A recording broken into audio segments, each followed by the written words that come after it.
Pat, a really hard-fought draw today. How would you sum the game up?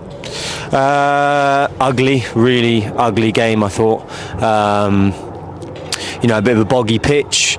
I think Hungerford are really effective in the way that they play. They make it really difficult for you. They're very intense. They're very willing to run and work and fight. And yeah, I think probably the most positive aspect for us was if anyone questioned our fight and desire, then if they were here today, I don't think you'd question whether the boys really want to be in this battle. I think they showed that today. I think every single one of them, from the first minute to the last.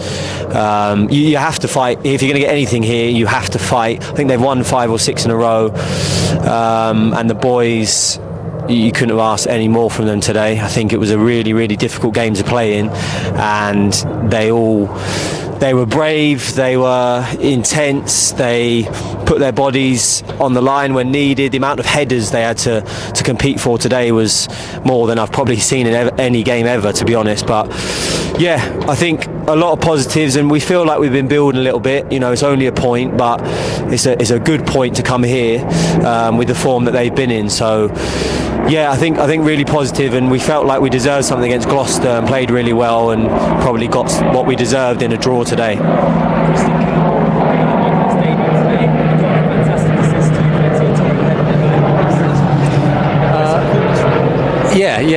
We know Chris really well. We played with Christian, and we obviously had him last year with us at Gosport. He was a big part of our playoff team there. So yeah, we obviously tried very hard to get him in. Played left wing today, was really good. In a game where there was probably about 10 passes in the whole match because of how direct the game was. Chris was probably one of the only players who really settled on the ball, went 1v1 at times, and then obviously, like you said, his bit of skill and his cross is exactly why we brought him in. It's something that we've probably been lacking in the final third. We've definitely been lacking in the final third. Is just that bit of quality and composure. And I'm sure when the people see the goal, they'll see that it's a real nice bit of skill from him, great delivery, and then a good finish from Ezio.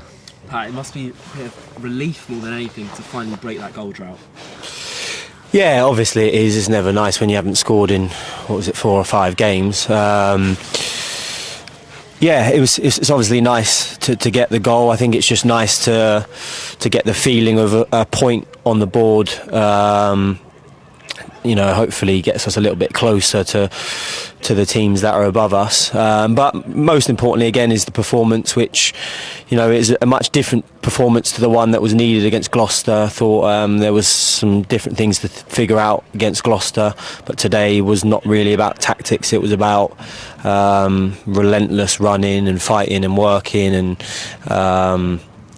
again, I just think that the boys deserve huge credit, and I think the fans that came here today, they saw that. I think they clapped them off very happily because they saw a whole squad of players who were fighting for the badge and fighting for the club tonight.